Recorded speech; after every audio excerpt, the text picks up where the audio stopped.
plantearse políticamente en relación a su diagnóstico y ser uno de los artistas más activistas, ¿no?, en relación a esta causa. Bien, y les pregunto como, porque esto, digamos, lo han mencionado los dos, y sin duda como también ha atravesado como prejuicio, ¿no? El tema, el título de esta charla es Orgullo y Prejuicio, ha atravesado como prejuicio a las 2 décadas. ¿Por qué suponen ustedes que, pese a todo lo que estamos describiendo en términos de micropolítica, en términos de irrupción en la vida cotidiana, en términos de nuevas estrategias de sociabilización y la creación de nuevos circuitos, generalmente, digamos, desde la crítica o desde la crítica de cierto arte consagrado, de arte institucionalizado, se ha tendido a pensar estas experiencias, tanto de los 80 como de los 90, como experiencias livianas, despolitizadas, o en muchos casos, bueno, en los 80 como arte light, y en los 90 como arte rosa, digamos, ¿no? Como estas especies de etiquetas que han tratado de restarle valor a eso que se estaba produciendo durante esas décadas, que trataba de hacerse un lugar dentro del campo artístico, circulando desde los márgenes hacia el centro, pero que desde el centro era bastante resistido, ¿no? ¿Qué sucedía con las miradas de los circuitos oficiales sobre esto que estaba pasando? Dani, ¿querés vos o como quieras? Yo pienso, bueno, hay varias cosas. Está muy buena la pregunta, Facu, porque me parece que las iniciativas contraculturales de los 80 tienen algo de lo efímero, de lo inestable, de lo que no se puede capturar, y de hecho hay muy poco registro fotográfico. Hay algunas personas que tomaron fotos que son contadas y el resto no, porque no había un ánimo de registro, y lo que se hacía tenía que ver con ese espíritu difuso, intermitente. Me parece que hay una materialidad y una esencia ahí de las experiencias que hacen difícil pensarlas como obra, ¿no? De hecho, cuando armamos Perder la Forma Humana, que yo trabajé justamente mostrando estas experiencias del Under los 80, fue una dificultad a la hora de negociar con la institución cómo se iba a dar cuenta de todo eso. Eso por un lado. Esa experiencia, Dani, como del Reina Sofía, ¿no? Como de perder la forma humana.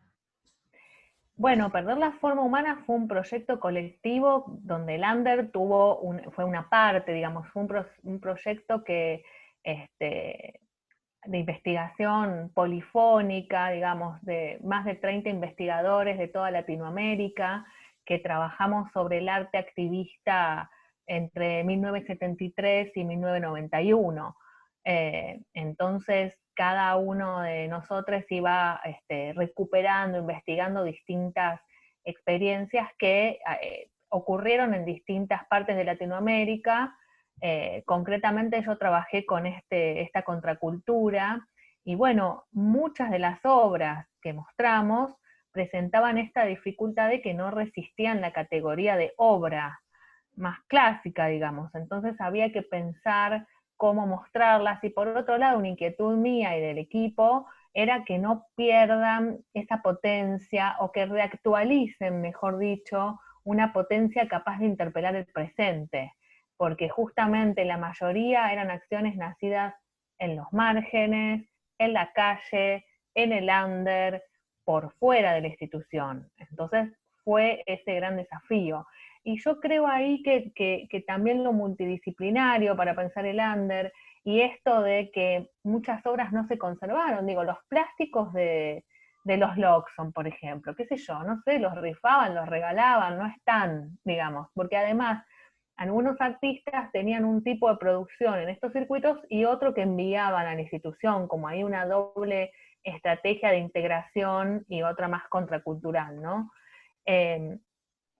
Eso para pensar que eran iniciativas y obras difíciles de aprender y de estudiar, me parece, que presentaban una complicación que era, bueno, nosotras con Gisela tuvimos que leer historia del rock, historia del teatro, historia del arte, historia de la performance, para poder dar cuenta de lo que estaba ocurriendo, porque era justamente esto multidisciplinario. Y la cuestión de lo político, me parece que en los 80 todavía hay como una idea dominante de lo político ligado a cierta representación partidaria que entra en crisis, ¿no? Que entra en crisis y que después, bueno, diría en el 2001 termina de explotar, ¿no? Con toda la crisis del 2001, pero que se va gestando esa desconfianza, esa crisis de la representación, generaciones que van a desconocer ese tipo de interpelación política, que van a proponer formas de desvío, ¿no? Esta idea del sujeto escoria,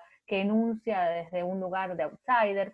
Pensaba cuando hablaba Fran en el outsider, Fran, para ligando con esto que decís de lo minoritario y de lo marginal, y bueno, me parece que todo eso que nace en los 80, que empieza a tomar forma, que empieza a proponer otras cuestiones, otras poéticas, otras políticas, es resistido.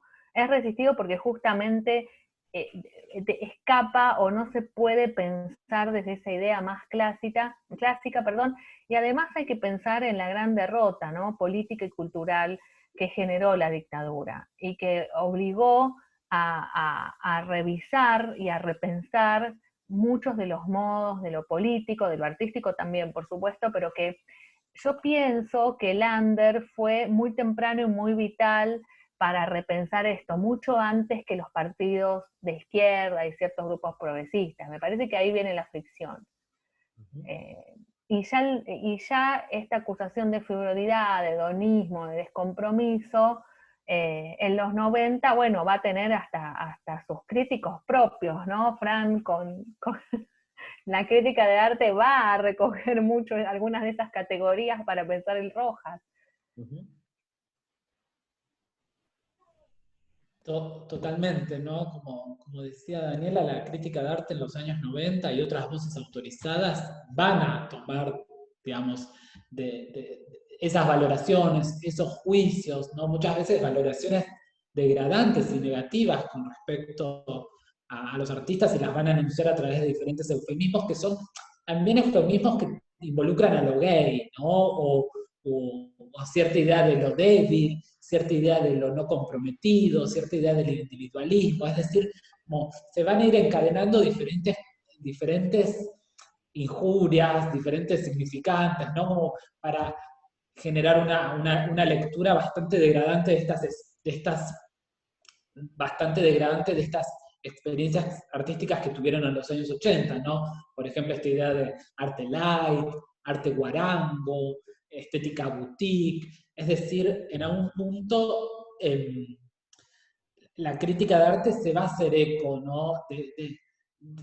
De esas acusaciones de frivolidad que ya surgen en los años 80, que las podemos ver, por ejemplo, como mostró Daniela en relación a Federico Moura, ¿no? Pero también a Batato, las mismas críticas se fueron realizadas a Batato Barea, ¿no?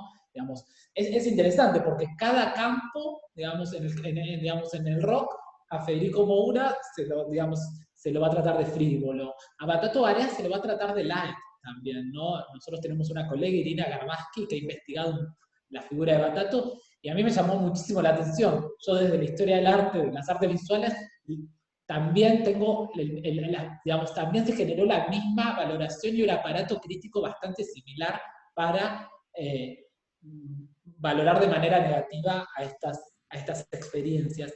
Y en parte también, y esto me parece muy interesante, esto que señala Daniela, de cómo el under anticipa, ¿no? Y la anticipa y en algún punto le gana de mano esas formas más tradicionales de la política que se encontraban fatigadas en los años 80, ¿no? Y también yo creo que lo que sucede también en relación a la crítica es que, y esto un poco haciendo un poco mea culpa, yo provengo de la historia del arte, la historia del arte siempre fue enunciada desde un lugar bastante patriarcal y heterosexual, ¿no?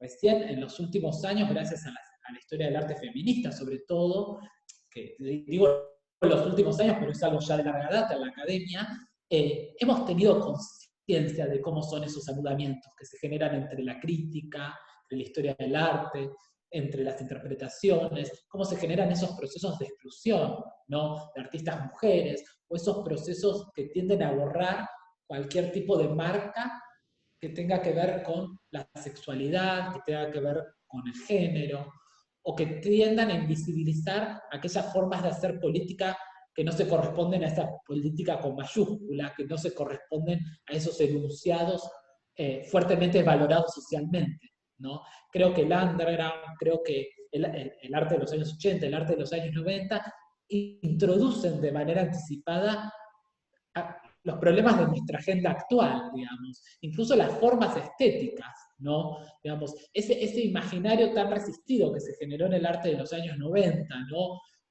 Tan esteticista, por ejemplo, ¿no? Tan asociado a la artesanía, a la manualidad, hoy lo podemos encontrar en una marcha de Ni Una Menos, ¿no? Yo hace poco tuve que escribir un texto sobre Fernanda Laguna y un poco me di cuenta de eso, ¿no? Cómo Fernanda, que es una artista que sus primeras exposiciones las hace en el Rojas, después forma otro espacio que es Belleza y Felicidad, pero que también es una activista feminista, ha sabido llevar esa estética, digamos, que se generó en los años 90 a una pancarta, digamos. Hoy ves una pancarta, digamos, de Ni Una Menos, y parece como que, digamos, la podemos conectar totalmente a ese imaginario que se generó en Belleza y Felicidad, pero también a ese esteticismo que se generó en los años 90 y a esa política de hágalo usted mismo de la contracultura de los años 80, ¿no? A mí, me parece que es muy luminoso indagar en estas experiencias y en estas décadas porque nos permite entender el presente. Por más que es un cliché lo que estoy diciendo, creo que acá hay como un legado muy vital